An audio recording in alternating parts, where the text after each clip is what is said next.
પ્રકરણ 13 આપણે શા માટે માંદા પડીએ છીએ। આપણે પુસ્તક સાથે રાખીશું, પેજ નંબર 176 ઉપર।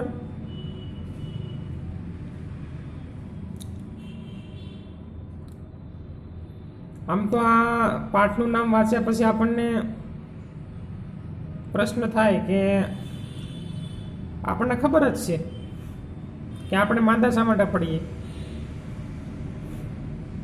ઘણા સમયથી સાંભળીએ છીએ કે ભાઈ તું આ બહારનું ખાશો એટલે માંદો પડ્યો, કોઈ વળે એવું કે તને મચ્છર કરડી ગયું એટલે માંદો પડ્યો।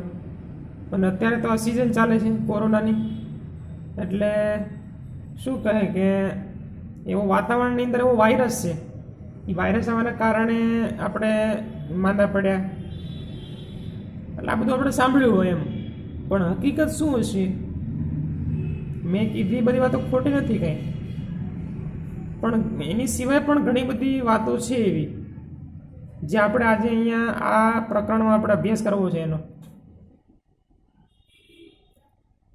તો અહીંયા તમને પહેલા ફકરામાં શું વાત કરે છે પ્રસ્તાવના માટે જોઈએ આપણે। તો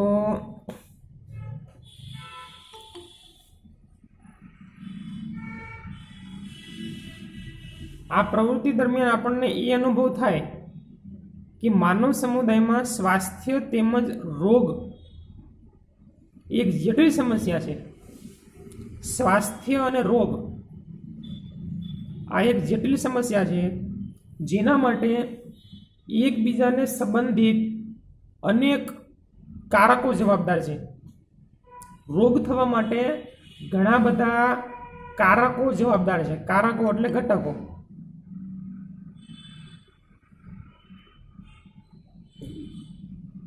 આપણે એ પણ અનુભવી શકીએ છીએ કે સ્વાસ્થ્ય અને રોગનો અર્થ તે સ્વયં જ ખૂબ જટિલ છે।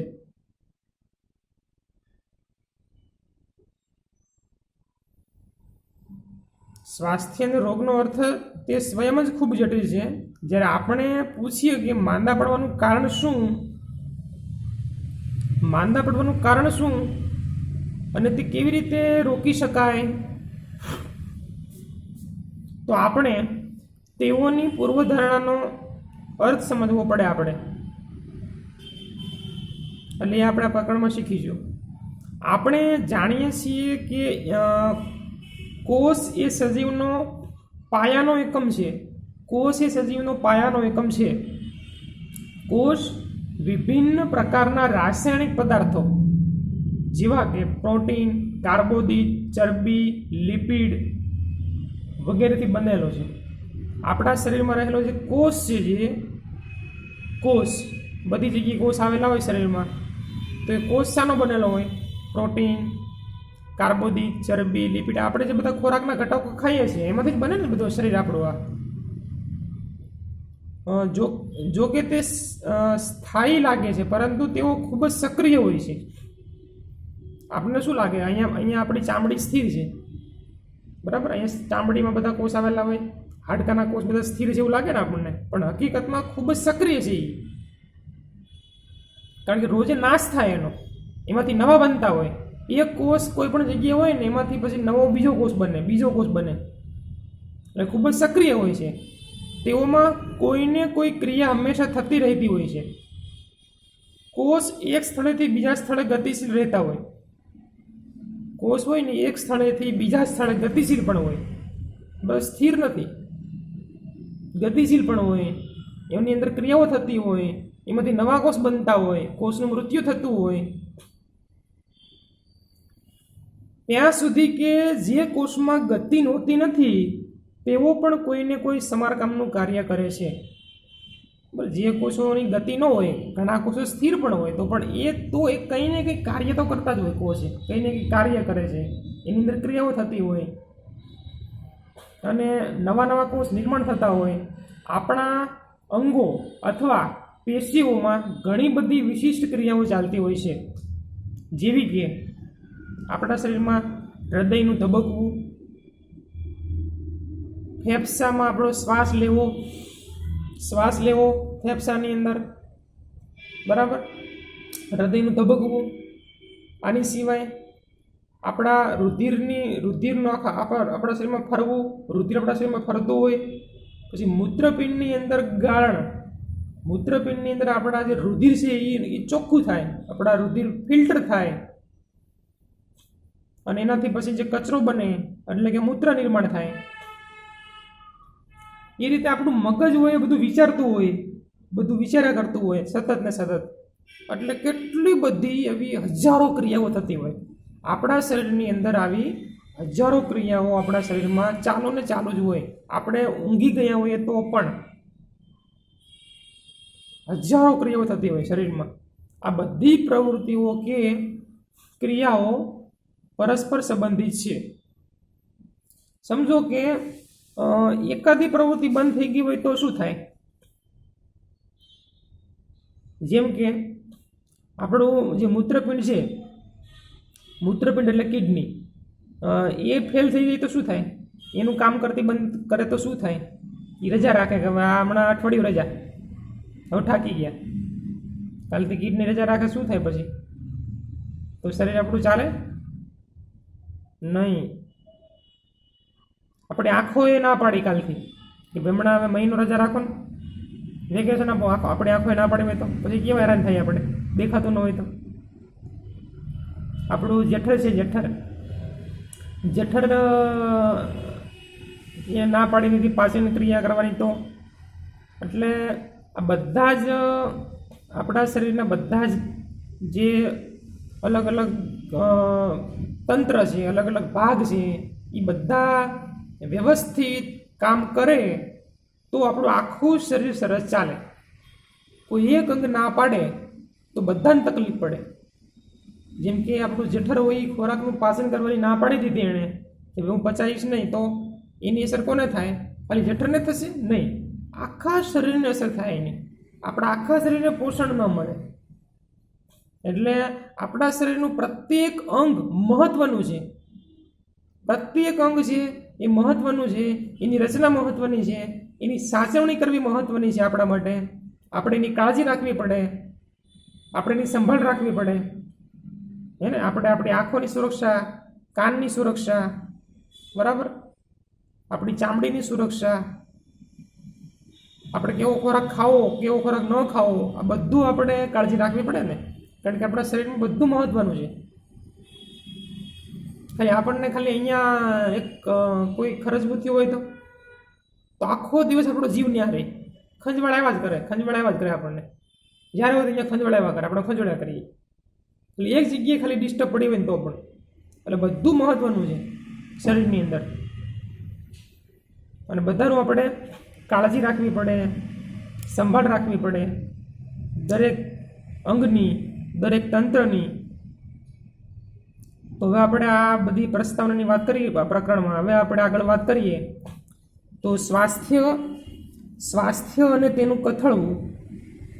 સ્વાસ્થ્ય અને તેનું કથળવું. સ્વાસ્થ્યનું મહત્વ. પ્રશ્ન છે સ્વાસ્થ્યનું મહત્વ સમજાવો. 2 ગુણનો પ્રશ્ન છે, ધ્યાન આપજો બધા. તો લખવાનું એમાં કે આપણે બધાએ સ્વાસ્થ્ય શબ્દ સાંભળેલો છે અને તેનો વારંવાર ઉપયોગ આપણે કરીએ છીએ. જેમ કે આપણે કહીએ છીએ કે મારા દાદીનું સ્વાસ્થ્ય સારું નથી. આપણા શિક્ષકો પણ આ શબ્દનો ઉપયોગ કરે છે અને કહે છે કે આ એક સ્વાસ્થ્યપ્રદ વલણ નથી. તો આ સ્વાસ્થ્ય શબ્દનો શું થાય? સમજ્યા આટલો મુદ્દો? પહેલાં આ ફકરો લખવાનો આપણે, બરાબર? કે આપણે બધાએ સ્વાસ્થ્ય શબ્દ સાંભળેલો છે ને બધાએ? હા, વારંવાર આપણે ઉપયોગ કરીએ છીએ તેનો. જેમ કે આપણે કહેતા હોય ને કે મારા દાદીનું સ્વાસ્થ્ય સારું નથી, અથવા તમારા પપ્પાનું સ્વાસ્થ્ય સારું નથી, બીમાર છે હાલમાં.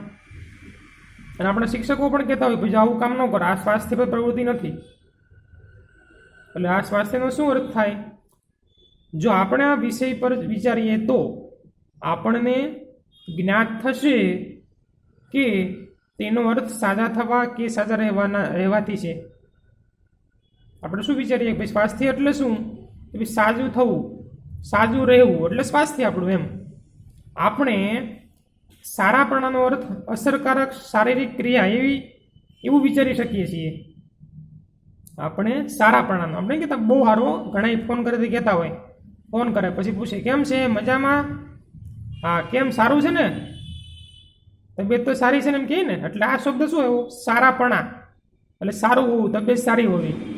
સારાપણાનો અર્થ અસરકારક શારીરિક ક્રિયા એવું વિચારી શકીએ છીએ. ખ્યાલ આવ્યો શબ્દોમાં? સારાપણાનો અર્થ શું થાય? કે અસરકારક શારીરિક ક્રિયા. શારીરિક ક્રિયા કેવી છે? અસરકારક છે, એટલે કે એકદમ ફર્સ્ટ ક્લાસ છે. આપણા શરીરની બધી ક્રિયાઓ કેવી છે? એકદમ ફર્સ્ટ ક્લાસ, સરસ બધું ચાલે છે. અમારા દાદીને માટે બજાર જવું અથવા આડોશ પાડોશમાં જવા યોગ્ય થવું તે સારા સ્વાસ્થ્યનું પ્રતીક કહેવાય. બીજું અમારા દાદી છે ને, એ તબિયત એકદમ સારી છે એની, ઘણી વાતો કરતા હોય ને, અમારા દાદીની તબિયત બહુ સારી, જો બાજુમાં બે ભાવ ગયા છે તારે, એ જો હરીફરી શકે છે, થાય ને એવું.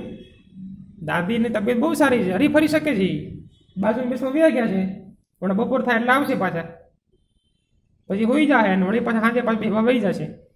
અને જો હરીફરી શકે છે, એના પગ જો ચાલે છે, દેખાય છે બધું, એટલે આપણે શું માનીએ એને કે આ જો દાદી તંદુરસ્ત છે. એટલે અહીંયા દાદી માટે આ વસ્તુ થયો, આપણા માટે ન કહેવાય એમ. જો તેઓ આ કાર્ય કરવા યોગ્ય નથી તો આપણે કહીએ કે તેનું સ્વાસ્થ્ય સારું નથી. જો એ બાજુમાં જઈ શકતા ન હોય તો શું કે ભાઈ એને હરખું રહેતું નથી બરાબર, હવે એ હાલી શકતા નથી. જો તમારી ઈચ્છા વર્ગમાં ભણવાની છે તો આપણે કહીએ છીએ કે તમારી તબિયત સારી છે, અને જો ભણવાની ઈચ્છા ન હોય તો કહીએ કે તમારી તબિયત સારી નથી. કે તમે ને આપણે આવું ભણવાની ઈચ્છા હોય તો આપણે કંઈ વાંધો નથી, હો જવું જ છે મારા, તો પપ્પાને કહી જ દઈએ. પપ્પા કે તને થોડું શરદી જેવું લાગે છે પણ તું નો જ નહીં હાલે, તો આપણે શું કે કાંઈ વાંધો નથી પપ્પા, મને એકદમ રેડી છે. કારણ કે આપણી ઈચ્છા હોય એટલે આપણે હા, અને ઈચ્છા ન હોય તો શું કરીએ આપણે? યારો સેજ એવી શરદી થઈ હોય, સેજ એવું માથું દુખતું હોય ને, આમ ખાલી માથું દુખ્યું ન હોય, એવું લાગતું હોય આપણને આમ, તો તરત ના પાડી દઈએ, પપ્પા આ તો બહુ માથું દુખે છે, પપ્પા સ્કૂલે જવું નથી મારે, મને આજ હોવા દો ને. એટલે આપણે શું કરીએ પછી? ઈચ્છા ના હોય તો ના જઈએ. આથી સ્વાસ્થ્ય તે અવસ્થા છે જેને અંતર્ગત શારીરિક, માનસિક તથા સામાજિક કાર્ય કરવાની ક્ષમતા પ્રાપ્ત થવી. સ્વાસ્થ્ય એવી અવસ્થા છે કે જેને અંતર્ગત શારીરિક, માનસિક અને સામાજિક કાર્ય કરવાની ક્ષમતા પ્રાપ્ત થવી. જો મસ્ત વાત લખી છેલ્લે, બરાબર યાદ રાખજો બધા આ મુદ્દો બધા બરાબર યાદ રાખજો. સ્વાસ્થ્ય કોને કહેવાય? તો આપણું શારીરિક શબ્દ આપ્યો પેલો, બરાબર, શારીરિક એટલે હું શરીરથી સારો છું, શરીરમાં કોઈ જગ્યાએ ખામી નથી, મારા પગ ચાલે છે, મારા હાથ ચાલે છે, આંખો સારી છે, કાન સારા છે, પાચન ક્રિયા સારી છે, હરીફરી શકું છું, મને કોઈ રોગ નથી, બરાબર, એ શારીરિક સ્થિતિ કહેવાય. પછી બીજું માનસિક એટલે કેવી? મારું મન તંદુરસ્ત છે, મને કાંઈ વાંધો નથી. હા, નકર ઘણાનું મન સારું ન હોય, મન ઠેકાણે ન હોય, ભલે તંદુરસ્ત માણસ હોય પણ મન સારું ન હોય તો સ્વાસ્થ્ય સારું ન કહેવાય એનું,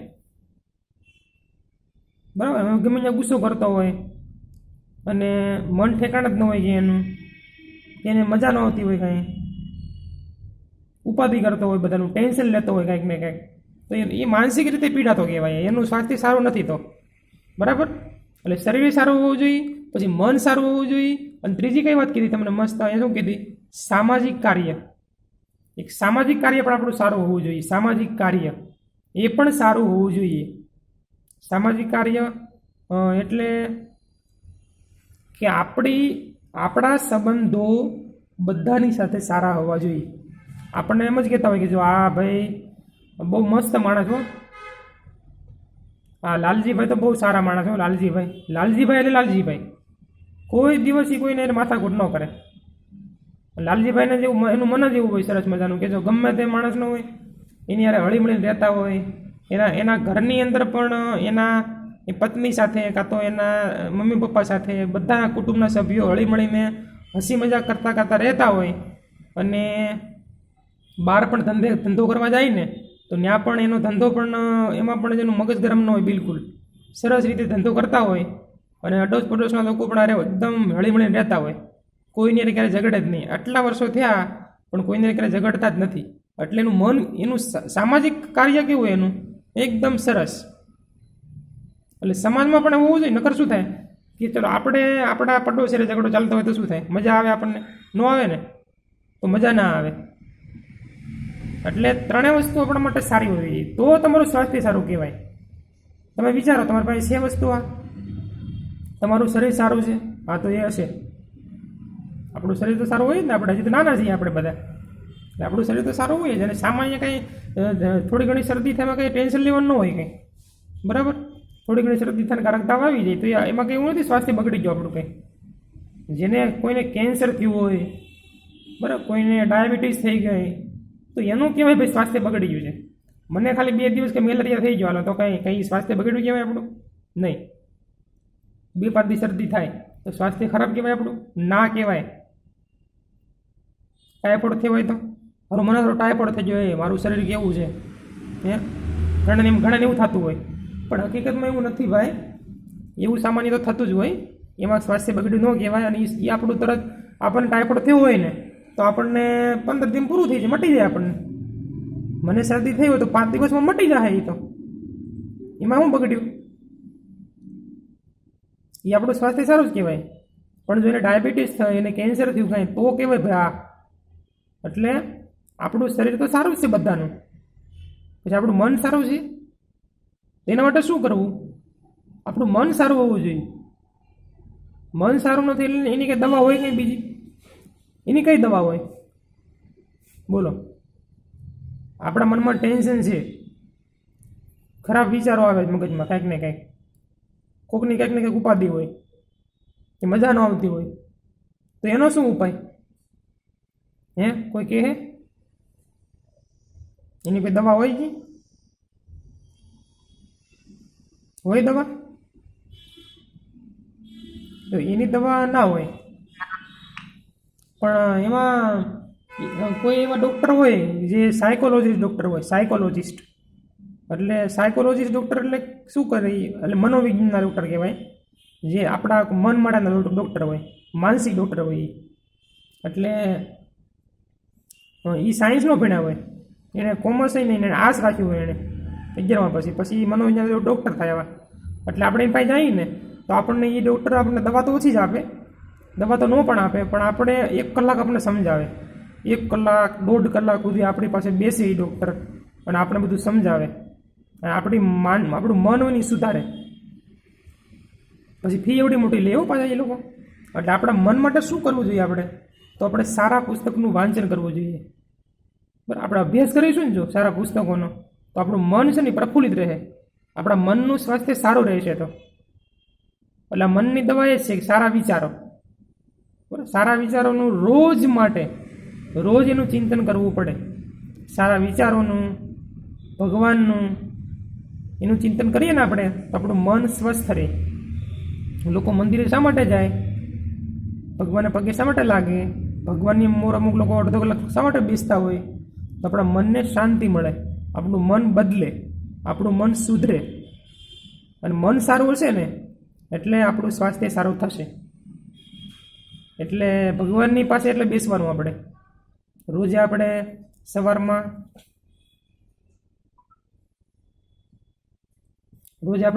અડધો કલાક આપણે ભગવાનની પાસે બેસતા હોઈએ, બરાબર, તો આપણું મન એટલું ધીમે ધીમે એ સુધરતું જાય. કારણ કે આપણા મનની ઉપર કેટલી બધી અસરો થઈ હોય. આપણું જે મન છે એના ઉપર કેટલા આઘાતો લાગ્યા હોય. આપણા આ જન્મના નહીં, ગયા જન્મના, એની આગળના જન્મના, ઘણા બધા આપણે જન્મ લેતા હોઈએ ને એના બધા આઘાતો લાગ્યા હોય ને હજી એના ઉપર ચોટ્યા હોય. એટલે મનને શુદ્ધ કરવા માટે શું એક જ ઉપાય હોય કે આપણે ભગવાનની સામે બેસવાનું, ભગવાનનું આપણે ધ્યાન ધરવાનું. બરાબર, એટલા માટે આ બધી આપણને ઋષિઓએ આ બધી પૂજા વિધિ આપીને કરે. હું કામ માણસ 2 કલાક ભગવાનની મોર સવારમાં ન બધું કામ કરવા માંડે? તો એ પૈસા આવે. કામ કરવા માટે કલાક તો ન પૈસા આવે, પણ છતાં શું કરે, એનું કામ મૂકીને પણ માણસ એ ભગવાનની સામે અડધો કલાક બેસે, એનું કામ મૂકીને. કારણ કે મન આપણું એટલું આપણું સ્વસ્થ બને,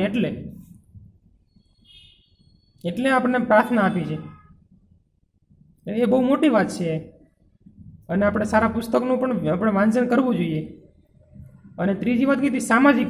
તમે જ વિચારો, તમારા જીવનમાં છે આ? તમે સામાજિક રીતે સ્વસ્થ છો? તમે તો હશો જ કદાચ, કારણ કે તમે બધા જે નાના છો એટલે એટલા બધા વાદ વિવાદ ના હોય આપણામાં. પણ અમુક લોકો નાના હોય તો એવા ભાવ હોય. તમે જુઓ, સ્કૂલમાં જતા હોય તો શું કરે કે હું આને ના બોલું. હા, એવું કે મારે અંદર મેળ નથી આવતો, મારે એને એટલે બોલવું જ નથી, આમ કરીને બાધે નહીં યારે. એટલે એ શું થયું પછી, એનાથી એનું સામાજિક સ્વાસ્થ્ય બગડ્યું, એનું થાય ને એવું. પણ આપણું જીવન કેવું હોવું જોઈએ કે નહીં, હું બધાને બોલું, મારા બધા મિત્ર. એવું કે હું મારા 2 જ મિત્ર? હા, ઘણા એવા હોય કે અમે અને મારા 2 મિત્ર, અમે 3ની ટોળી, અથવા તો અમારા 5ની ટોળી. એવું નહીં. ક્લાસનો પ્રત્યેક વિદ્યાર્થી એમ કહેવો જોઈએ કે આ મારો મિત્ર છે, અથવા અમારી બેનપણી છે. બધા એવું કહેવા જોઈએ. એટલું આપણે બધાની સાથે હળીમળીને રહેવાનું છે. અને ઘરમાં પણ, અને અડોશ પડોશમાં પણ. હજી આપણે નાના છીએ, બરાબર. મોટા થાય પછી આ બધા વધારે ટકા થાય પછી ધીમે ધીમે. એટલે આપણે આપણું મન જ એવું બનાવવાનું ને, અને આપણે એવું જીવન જ એવું જીવવાનું ને કે સમાજના બધા લોકો આપણી વાહ કરતા હોય કે નહીં, કે આ માણસ સારો છે. એટલે ટૂંકમાં એની સાથે હળીમળી રહેવાનું હોય. એવું નથી બધું આપણે આપી દેવું કંઈ, એ બધું આપણે આપી દઈએ એટલે આપણે વાહ કરે, લોકો વખાણ કરે અને આપણને મજા આવે, એવી વાત નથી થતી. પણ આપણું જીવન સારું હોય, હળીમળી બધા રહેતા હોય, આપણે કોઈને ઝઘડ ના કરતા હોઈએ આપણે, બરાબર. એટલે આપણે શારીરિક, માનસિક અને સામાજિક રીતે આપણે સ્વસ્થ બનવું છે. અને એ આપણું સ્વાસ્થ્ય આપણે પ્રાપ્ત કરવું છે. આ બધી વાતો છે અહીંયા આ પાઠની અંદર. ફક્ત લોકો શું વિચારતા હોય કે બસ આપણું શરીર સારું એટલે આપણું સ્વાસ્થ્ય સારું, એવું નથી. આ ત્રણેય વાતો આપણા જીવનમાં હોવી જરૂરી છે, બરાબર. અહીંયા એટલો આપણો પ્રશ્ન પૂરો થાય, બરાબર.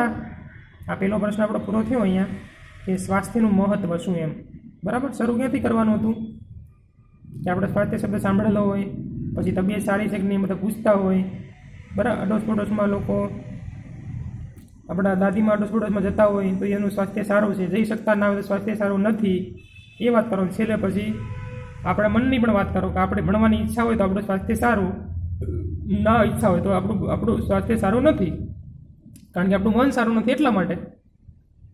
એટલે આ રીતે કહી શકાય કે સ્વાસ્થ્ય એટલે શું, તો શારીરિક, માનસિક તથા સામાજિક કાર્ય કરવાની ક્ષમતા પ્રાપ્ત થવી. ઓકે, પ્રશ્ન ક્લિયર બધાને મગજમાં? ચલો એના પછી પ્રશ્ન જોઈએ આપણે, આગળનો હવે પ્રશ્ન.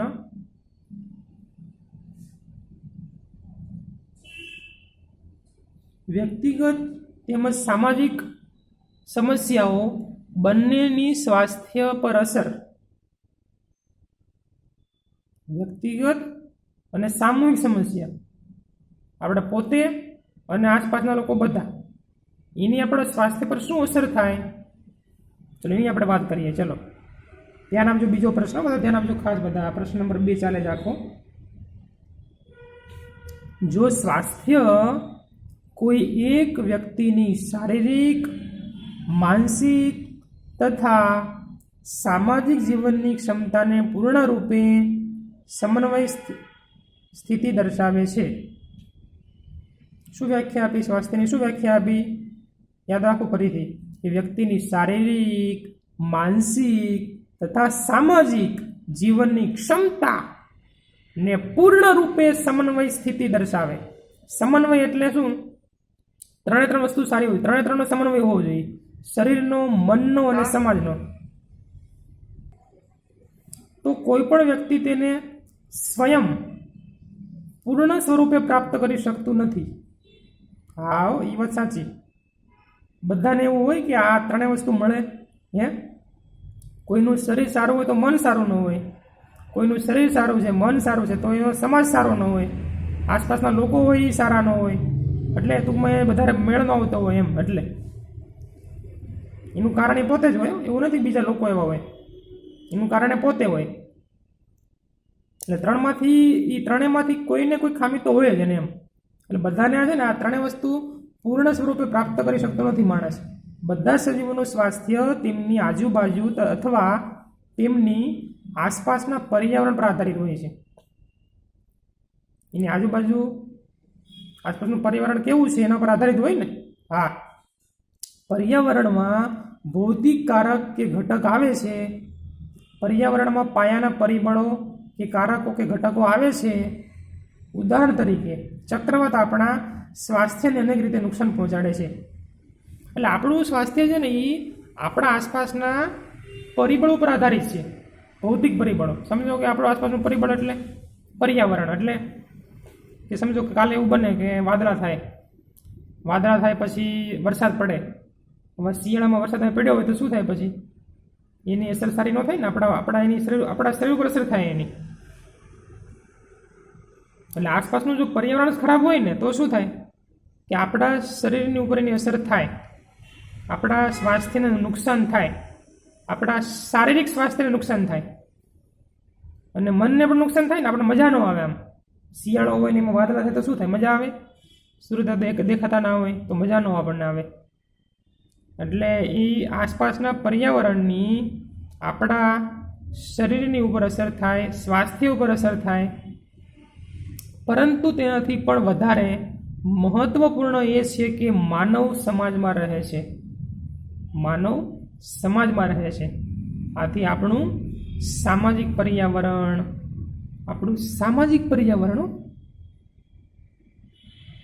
હવા ને એવું ન આવે એની અંદર. સામાજિક પર્યાવરણ એટલે આપણા બધા આસપાસના લોકો બધા આવે. સામાજિક પર્યાવરણ, આપણું વ્યક્તિગત સ્વાસ્થ્ય મહત્વપૂર્ણ છે. આપણે ગામ, કસ્બાઓ અથવા શહેરમાં રહીએ છીએ, બરાબર? ગામડું, કસ્બાઓ એટલે કે થોડુંક મોટું ગામ હોય અથવા શહેર હોય આપણું, એમાં રહીએ છીએ. આવા સ્થાનોમાં આપણા ભૌતિક પર્યાવરણનું નિર્ધારણ પણ સામાજિક પર્યાવરણ દ્વારા જ થાય છે. આપણું ભૌતિક પર્યાવરણ કેવું હોય એટલે આપણું આ ભૌતિક પર્યાવરણ એટલે શું?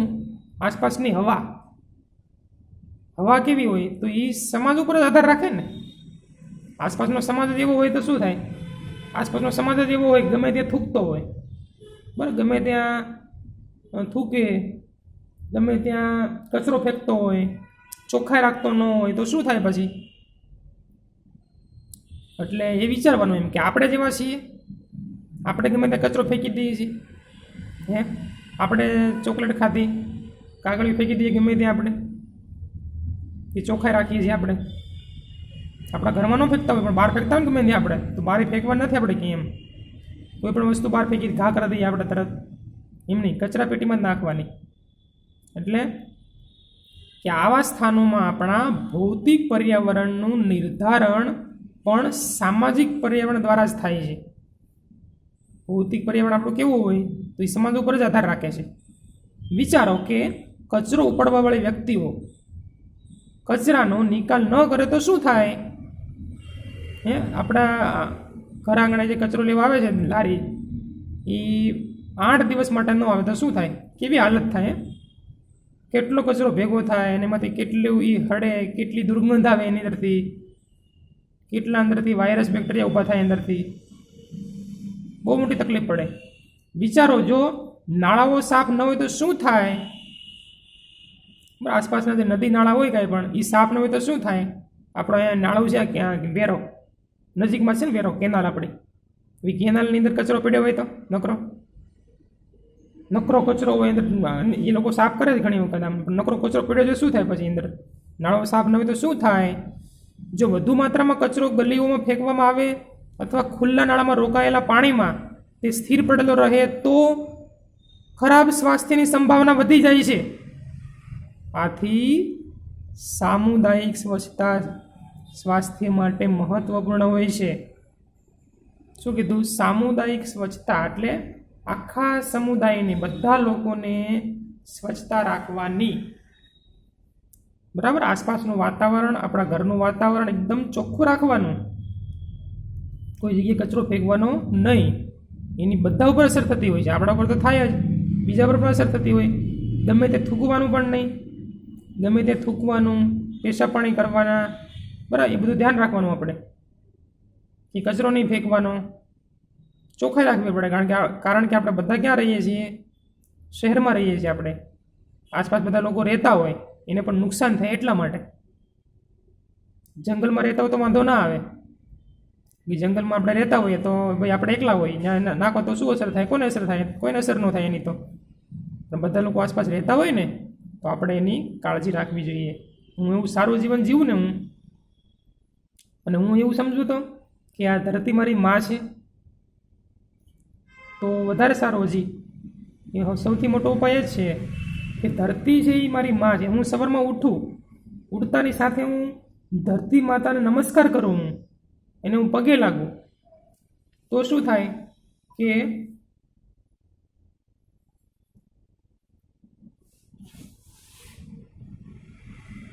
તો ધરતી માતાને જો પગે લાગું ને હું, તો એને આપણને એમ થાય કે નહીં, કે અમારી માં છે, એના પર કચરો ફેંકાય,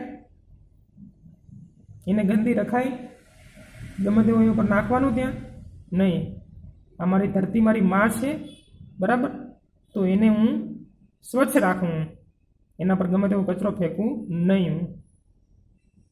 એટલા માટે આપણે એક સારી ટેવ પાડવી જોઈએ આપણે, બરાબર. ધરતી આપણી માં છે, કારણ કે બધું આપણને આપે છે ને. આપણો જન્મ એના ઉપર થયો ત્યારથી આપણે મોટા થઈએ તો બધી વસ્તુ આપણને માં આપે છે. પીવાનું પાણી પણ આપણને શુદ્ધ કરીને આપે છે. વરસાદ પડ્યો હોય તો પાણી કેટલું બધું ડોળું થઈ ગયું હોય, ને બધું પાણી જમીનમાં ઊંડે ઉતરે તો કેવું સ્વચ્છ થઈ જાય, ચોખ્ખું પાણી પણ આપણને શુદ્ધ કરીને આપે છે. તો એ ધરતી માતાને આપણે રોજ સવારમાં નમસ્કાર કરવા જોઈએ. તો મારા મગજમાં રોજ વિચાર આવે કે હું મારા આસપાસનું વાતાવરણ છે ને હું સ્વચ્છ રાખું, મારું ઘરને હું સ્વચ્છ રાખું, ધરતી માતાને હું સ્વચ્છ રાખું, તો મગજમાં વિચાર આવે. નહીંતર તો શું થાય, આપણે પાઠ ભણ્યા ને પૂરું. આપણે પાઠ ભણ્યા અને આપણને અત્યારે સારું લાગે કે આ વાત સાચી હો, પણ પછી આપણને 2 દિવસ પછી ભૂલાઈ જાય, પછી હતા નહીં આપણે. પણ મારે રોજ યાદ કરવું પડે. રોજ સવારે હું ધરતી માતાને યાદ કરું ને હું, તો મને યાદ રહ્યા.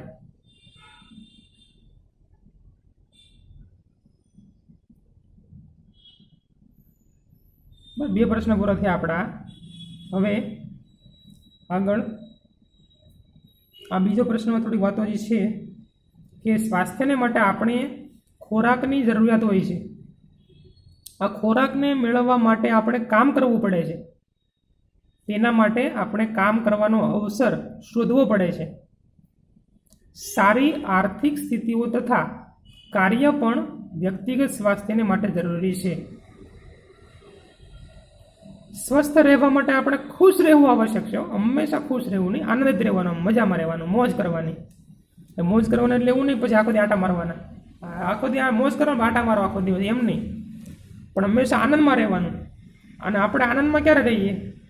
કે કામ કરતા હોઈએ ને તો. તમે જોજો કે જે માણસ ઓટલે બેઠો હોય હાવ નવરો, એ આખા ગામની ઉપાધિ કરતો હોય. પણ જે મસ્ત કામ કરતો હોય તો સમજો કે આપણે સરસ રીતે વાંચન કર્યું, રોજે આપણે અભ્યાસ કરતા હોઈએ, રોજે વાંચન કરીએ, રોજે લેસન કરીએ આપણે, તો શું થાય કે પરીક્ષા આવી તો આપણું મન સ્વસ્થ હોય કે મને બધું આવડે છે, મેં મહેનત કરી છે, એટલે આપણે ખુશ રહીએ કે નહીં. આપણા પપ્પા કામે ગયા હોય તો એ આખો મહિનો કામ કરતા હોય કે નહીં, એટલે એ ખુશ હોય કે જો આખો મહિનો કામ કર્યું છે, પગાર આવશે. પણ જે વ્યક્તિ કામે ગયો જ ન હોય, બરાબર, આખા મહિનામાં 30 દિવસ કામ કરવાનું હોય ને, જે ભાઈના બદલે 10 દિવસ કામે ગયો, 20 દિવસ રખડાય હોય તો એનું મન ઉપર અસર થાય ને, એના મન ઉપર અસર થાય ને, યારો પગાર નહીં આવે, પગાર ઓછો આવશે, શું કરશું, ઘર કેમ ચલાવશું, થાય ને એવું. દરેકમાં એવું હોય. કોઈ પણ ક્ષેત્ર તમે લ્યો, જે માણસ કામ કરે ને એ ખુશ રહે. હંમેશા કામ કરતા રહેવું, બેસી નહીં રહેવાનું એમ. આપણે પણ રોજ કામ કરતા હોઈએ તો ચલો આપણે જ આપણા ઘરમાં કામ કરતા હોઈએ, કે કોઈ નંગ આવતા હોય કાંઈ, કે કોઈ દોરા તોડવાના આવતા હોય, એવું કંઈ ને કંઈ કામ કરીએ આપણે. ને આપણે પણ રોજનું 50 રૂપિયાનું કામ કરી દીધું. આપણે અત્યારે ફ્રી હોય ત્યારની વાત છે. રોજ આપણે 50 રૂપિયાનું કામ કરી દઈએ તો આપણને શું થાય કે આજો મહિનો થાય એટલે આપણને શું થાય કે આજો મેં કેટલું મસ્ત કામ કર્યું, 3000 મહિને 3000 રૂપિયા આવ્યા મારા નામે ખાલી. તો આપણને આનંદ થાય કે નહીં? હું ભણતો હોઉં તો હું રોજ વાંચન કરું તો મને કેટલું બધું આવડતું હોય તો મને આનંદ થાય. સાહેબ અહીંથી તમને એમ કહે કે કાલે નોટ બતાવવા માટે આવવાનું છે, તો આપણે બધું કામ ક્લિયર હોય તો શું થાય? આપણને આનંદ થાય કે આજે સાહેબ એમ બોલાવ્યો છે ને કાલે, હા તરત જાઓ છો, આમ તરત જઈએ આપણે. સાહેબ જુઓ લેસન જુઓ છે બા, બધું કમ્પ્લીટ છે. એટલે સ્વસ્થ રહેવા માટે હંમેશા આપણે ખુશ રહેવું આવશ્યક છે. હંમેશા ખુશ રહેવાનું, આનંદમાં જ રહેવાનું આપણે. જો કોઈની પણ જોડે આપણો વ્યવહાર સારો ન હોય અને એકબીજાથી ડરતા હોઈએ તો આપણે ખુશ અને સ્વસ્થ રહી શકતા નથી. આપણે કોઈનાથી ડરવાનું નથી.